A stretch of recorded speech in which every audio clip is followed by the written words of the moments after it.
Hey everyone, this is Joshua Kirk here with you once again, and now it's time for episode 194 of Album of the Day. Before we get into today's review, would love to talk about this shirt I'm wearing. It's a shirt from this wonderful record store in Baltimore and Fells Point called the Soundgarden. It's me, And they have all these really cool funky t-shirts with different designs, and this is the one that I got. It says Cat Wars, so it's a parody of Star Wars.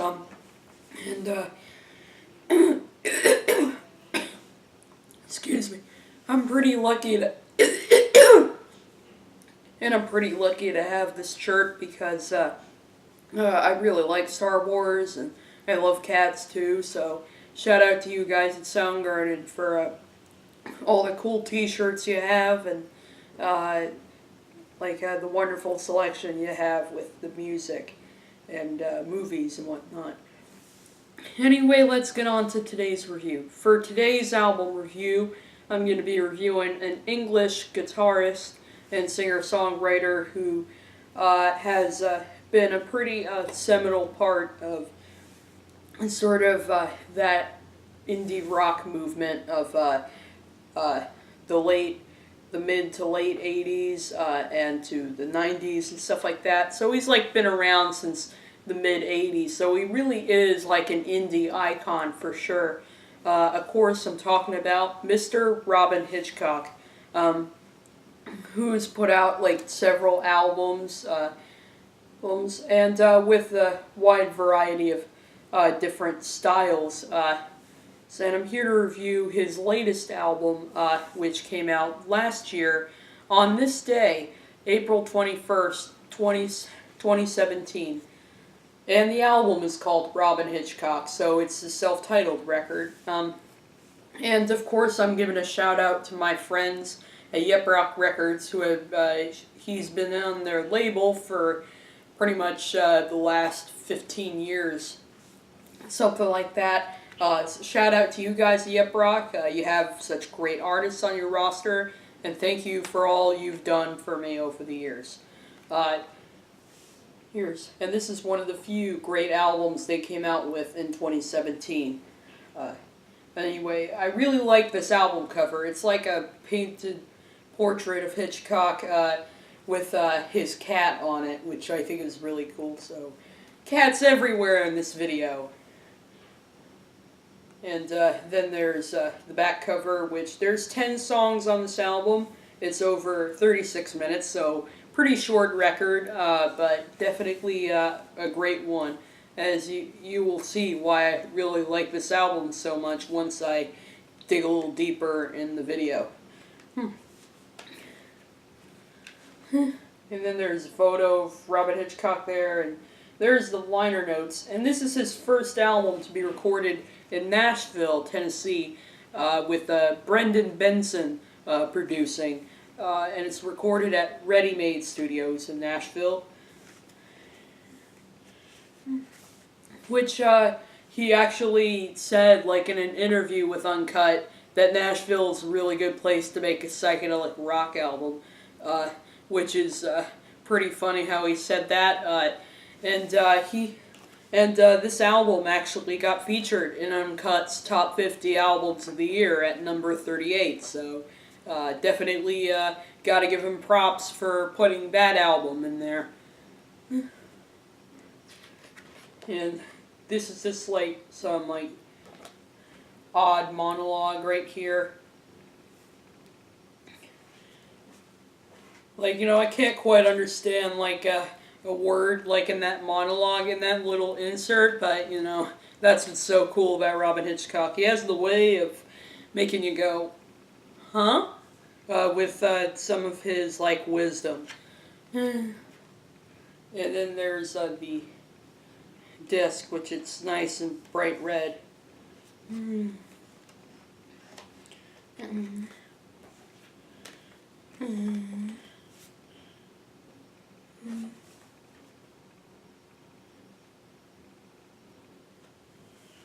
Yeah, that's the CD for Robyn Hitchcock's new self-titled record. Now, Robyn Hitchcock is a guy that, I've been aware of over the years, and a few years ago, Yep Rock actually sent me a copy of one of his, acoustic albums that he had put out lately, called The Man Upstairs, because after his, whatever record it was in 2009, he kind of shied away a little bit from this more kind of straight ahead rock sound, straight ahead indie rock sound, in place for something more folky with acoustic guitars, piano, and strings and stuff like that. But now he's come back to his roots here on this new album, as well as having some new fresh ideas, which is pretty much evident in the fact that he recorded this in Nashville. And right off the bat with the song, I want to tell you, with the opening track, I want to tell you about what I want, is a track that really is just classic Robyn Hitchcock right here. Very catchy hook, some loud, greasy rock guitars on there, as well as some great drumming and bass playing. A little hint of B3 organ, which definitely gives it kind of that old school vibe in there too. And then of course this very distinctive English drawl that that some of you big fans of Robyn Hitchcock definitely love to hear. I haven't heard much of his music, but I definitely really do see how much of a gifted singer-songwriter he is here on this album. Here, and of course he throws in plenty of very cool tongue-in-cheek phrases into the lyrics, while still making it sound coherent and not making it sound like some painful rambling or anything like that. And there's definitely some very odd references in the lyrics, like a reference to telepathy, as well as there's a verse where he imagines the world overrun by cats, which I think is pretty hilarious. And, hilarious. If you listen very closely, you'll be like, wow, he's really throwing in some curveballs, isn't he? And then we have Virginia Woolf, which is also another track that has a similarly energetic, hooky, psychedelic rock feel to it. Definitely some great harmonized guitar riffs on the track, and that really cool solo in the middle. And of course this is a song where he's sort of making references to he sort of makes references to Virginia Woolf, but also Sylvia Plath as well. It's sort of creating these really cool sort of vivid sort of vignettes of both of them, but sort of tying them all together as a couple of people that are pretty messed up, the narrator of the song is, and sort of a song about how sometimes you feel what you don't want to feel, and sometimes it hurts where you don't want to hurt. It's kind of hurt. So the bridge of the song kind of gives you kind of a clear idea of what the song is trying to say. As it makes references to two pretty well-known sort of people. Cool. And then the song "I Pray When I'm Drunk" is one song that definitely sees him embrace sort of his influences of Americana and alternative country. Is definitely one place you could put this song in. And then it's a song about how he most of the time doesn't really focus a lot on his spiritual leanings that he holds, but once he drinks a lot, he feels the need to kind of pray more to like pray more, and he feels a little more open-minded, when he's drunk, to like his uh, and he feels more open to the spiritual leanings that he holds. And I love some of the like earwormy lines like "I swarm with the bees and I ooze with the mackerel, and I think of you every time I strum, and sort of everything seems pretty strange to him. And also do really like the vocal harmonies on this song from Grantley Phillips. Definitely are gorgeous on here. Another fellow Yeprok signee that recently signed with the label, who happens to provide harmonies to a couple of tracks. The song Mad Shelley's Letterbox is another one that definitely is like unmistakably coming from a British songwriter for sure. For sure. And it's a song that once again features some really cool tongue-in-cheek phrases. And it could be a song that's kind of, about a relationship, but at the same time kind of looking at it in kind of an introspective sort of manner. Sometimes you find that person in your life that you're like so like drawn to that it kind of makes you feel a little more lonely. Hence lines like "It's only lips of loneliness that taste you." That's poeticism right there, Robyn. And this is one of the few songs where I definitely really like the production on this song. Like the layering of guitars on here, the very intricate drums on the song definitely sound really nice on there, along with the kind of jangly 12-string guitars that sort of create a bed for the song that just sounds very nice on the ears. And then we have a kind of odd instrumental part with the guitar sort of sounding slightly out of tune in that part, as well as some electronic noises in the background, which actually kind of sound like a synthesizer a little bit. And you can hear in the background Robyn sort of reciting different spoken words like "special delivery from Mad Shelley." Shelley, and it's very desiring drawl. Then we have the song "Sayonara, Judge," which is the longest song on the album, and it's definitely another one that definitely has more of an Americana sort of tone to it. And let me say, this song is a really gorgeous ballad. I love the kind of wailing pedal steel, as well as some of the other instrumentation thrown in there. There's Wurlitzer piano, and I think I heard vibraphone the last time I listened to this album, because I listened to this album pretty carefully with headphones before filming this review. First time I'd done it in a while, which sort of made me hear a little more that I think I'm going to come out with a very interesting review here. And the lyrics on this song sort of the narrator is kind of like losing his mind, and he can't really seem to keep it together, and it seems as though he's losing everything, sort of saying how he's a loser, but he's walking on air.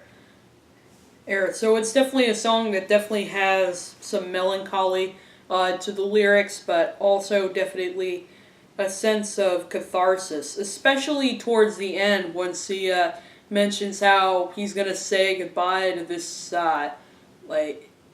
character that he refers to as a Sayonara Judge. He keeps it pretty vague, but at the same time really interesting. And also the harmonies on this track from Emma Swift and Pat Sansone from Wilco are gorgeous. Just golden on there. on there. And once again, this is another track where you can actually hear him sort of recite some different things to himself. Like, you can actually hear him at the end say, "Goodbye, teddy bear." And it's like one of my favorite parts on that song is actually when he says that. It's like just so satisfying in my opinion.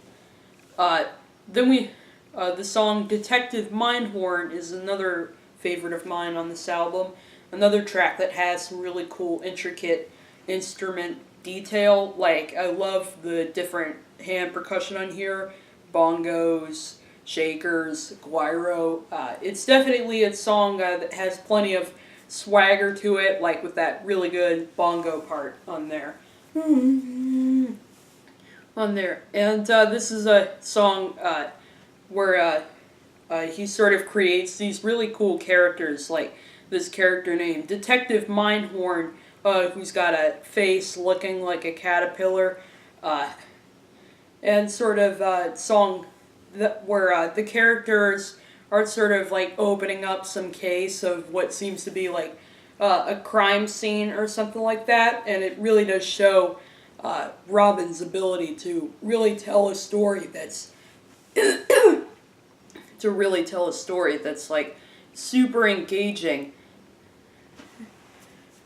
and stuff like that. And it's just so satisfying to hear him sort of like, he definitely gives off one of his best vocal performances on here. Like, I love it when he hits the high notes on lines like, and your innocence just blue, which shows that he has the ability to create some really cool vocal melodies and also some great guitar riffs on the song. And then once we get to that middle part, we get some really gorgeous harmonies from Emma Swift and Pat Sansone once again, that has like kind of like echo psychedelic effects going on, so it sounds very atmospheric and beautiful. Full. And then the song 1970 and Aspic is probably the most like acoustic centric song on the album, and it definitely does sound really beautiful. I mean, the pedal steel is definitely very gorgeously played, and it sounds kind of like some good like classic country from the 70s a little bit here on this track. Even though I would say this one's probably my least favorite on the album. I mean, the lyrics I definitely do really like, and he definitely does leave quite an impact with lyrics like, 1970 is gone now, sits in amber like a fly, your bacteria will live in me forever. Definitely very satisfying, even though I wouldn't say the song is like quite as strong, like yeah, like it's not a bad song, just not quite as strong in terms of like some lyrics are a little less memorable on this track than others tend to be. Like the ones I just mentioned are definitely really good, even though I think the harmonies of Jesus Christ are definitely very beautiful on there. Then after that, the song Raymond and the Wires, which is the second shortest song on the album, clocking in at over just 2 minutes and 21 seconds, it still manages to leave quite an impression. Beautiful production on this song, the kind of, like that really, like the guitars on this song definitely sound really nice and make all kinds of odd noises. There's like some backwards guitar effects alongside this kind of like really cool sort of high-pitched twangy sort of hook, twangy sort of guitar pick on there too, alongside some kind of mournful cello arrangements on there that sound really nice. It's really nice, so it's definitely a song that across its really short runtime manages to do quite a bit that's beautiful production-wise and lyrically too, sort of reflecting on how he never really was that close to his father, but he sort of vividly remembers memories of his childhood, of how he used to go on trolley buses all the time. And sort of reflecting on how his father was kind of a lonesome sort of person, and and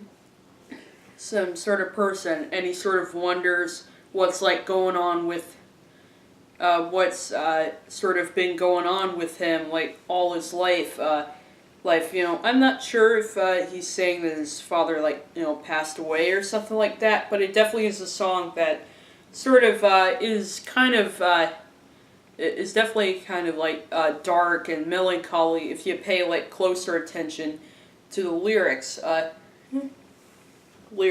it's kind of psychedelic, mournful, instrumental. Definitely does fit it really well, and once again, Grantley Phillips does some harmony vocals on here, and his higher range definitely does fit Robyn Hitchcock's more introspective lead delivery very nicely. And this album shows how going to Nashville to record an album has paid off really well in terms of all the different guests that he has on here. And then the cello stylings from this track eventually transitions into the song Autumn Sunglasses, which once again features really beautiful production, which it also contains some backwards guitar effects and the kind of melancholy cello arrangements, but this time over a fuller instrumental and with a longer runtime at over 5 minutes this time. The second longest song on the album, alongside Sayonara Judge, which is over 6 minutes. Wow. Minutes, and this song definitely sounds like pure old school psychedelic rock gold for sure, with the jangly 12-string guitars, the bass and drums punctuate with them really nicely, with the guitars really nicely. And Gillian Welch actually sings the kind of atmospheric vocal harmonies on here, which definitely sound very nice over Robyn Hitchcock's very beautiful, distinctive vocal presence here. So, and also this is a song that definitely does seem pretty satisfying to sort of determine how I'm still here, I've just changed where I belong, sort of talking about how he sort of has to, deal with the changes going on in his life as he's moving to as he may still be at his old sort of hometown, but just kind of in his mind sort of in a different place, considering where he's traveled his whole life.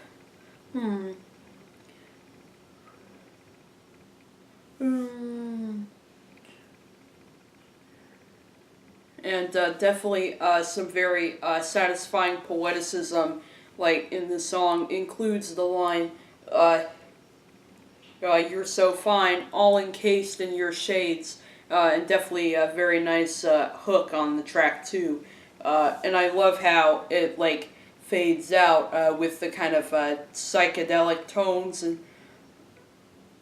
psychedelic atmospheric tones, and it does feature a really beautiful very kind of odd guitar solo at the end, which actually sounds as if it's it could be backwards and maybe even spliced a little bit, so it sounds kind of like a sound collage a little bit, but through a guitar pretty much, and it definitely does fade out beautifully when the rest of the song sort of goes on and then fades out before the final track, Time Coast, which Time Coast, which is another track that definitely has some great energy to it and some very nice, intricate production.